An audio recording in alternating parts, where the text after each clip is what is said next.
నమస్తే, నేను మీ ఈశ్వర్. ఈ6 న్యూస్ కి స్వాగతం. వార్తల్లోని ముఖ్య అంశాలు: భూముల రిజిస్ట్రేషన్ మ్యుటేషన్ సమయంలో ఆ భూమికి సంబంధించిన పటం జోడించడం తప్పనిసరి చేయాలనే యోచనలో రాష్ట్ర ప్రభుత్వం ఉంది.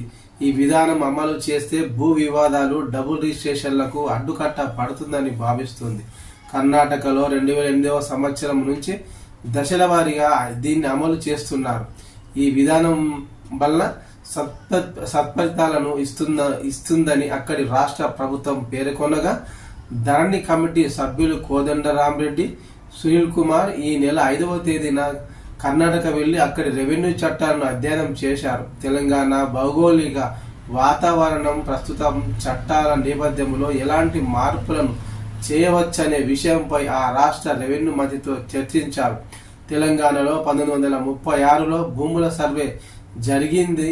ఆ సమయంలో నిర్ణయించిన భూ హద్దుల ఆధారంగానే ఇప్పటి వరకు దస్త్రాలు కొనసాగుతున్నాయి. అందుకోసం ప్రస్తుత చట్ట స్థానంలో కొత్త చట్టం తీసుకువచ్చే కార్యాచరణ జరుగుతోంది.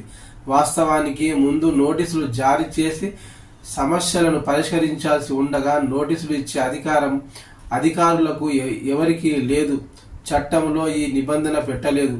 క్షేత్రస్థాయి పరిశీలన అవసరం లేకుండానే ప్రస్తుతం రిజిస్ట్రేషన్ మ్యుటేషన్ ప్రక్రియ చేస్తున్నారు. భూపటం జోడిస్తే ఏ భూమికి రిజిస్ట్రేషన్ చేస్తున్నారన్న విషయం స్పష్టంగా తెలుస్తుంది. ఒక భూమి ఇద్దరికి రిజిస్ట్రేషన్ అవ్వకుండా అడ్డుకునే అవకాశం ఉంటుంది. ప్రభుత్వ భూములను కబ్జా చేసి పట్టా భూముల్లో కలుపుకోవడం, ఇతరుల భూముల హద్దులను చెరిపేయడం లాంటి వివాదాలకు కూడా ఈ విధానం అడ్డుకట్ట వేయవచ్చన్న అభిప్రాయం వ్యక్తం చేస్తున్నారు తెలంగాణ రాష్ట్ర ప్రభుత్వం.